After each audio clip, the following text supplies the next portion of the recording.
সম্মানিত দেশবাসী, ছাত্র জনতা এবং উপদেষ্টা মণ্ডলী, প্রশাসন, আসসালামু আলাইকুম। আসলে আপনারা জানেন দীর্ঘ 4 মাস আমি বিভিন্ন পেরেশানি ফিল করতেছি অথবা অস্ত্রের মুখে হইতে জিম্মি।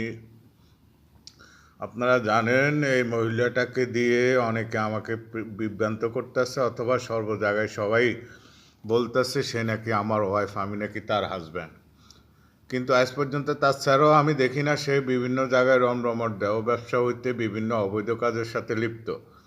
অতএব তাকে বিভিন্ন লোকজনে খুব পেরেশানি করে আমাকে জিম্মি করে। আমি প্রশাসনিক সহযোগিতা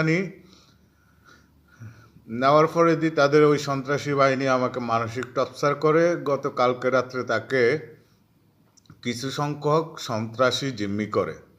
তখন আমি প্রশাসনিক সহযোগিতা নিই, প্রশাসনকে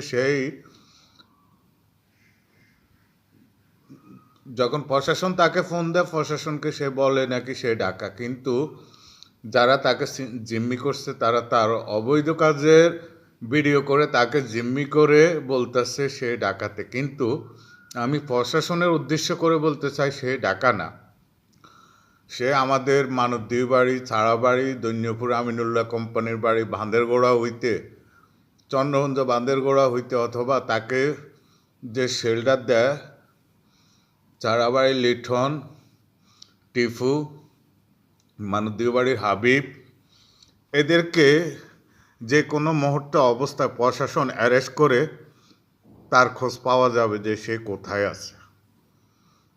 তাই এরা আমাকে বিভিন্নভাবে হয়রানি করে। আমি এই দুলালী নাজনীনের সাথে বৈঠক করার জন্য তার লোকজন দিয়ে বিভিন্ন অফার দিই অথবা তাকে বিয়ে করারও প্রস্তাব দিই, এমন সে আমার সামনেও আসে না। অতএব আমাকে বিভিন্ন হুমকি ঠেডের উপরে রাখছে। আমি ঢাকা হইতে কোথাও যাইতে পারি না, তাদের সন্ত্রাসী বাহিনী জিম্মির হাতে আমি।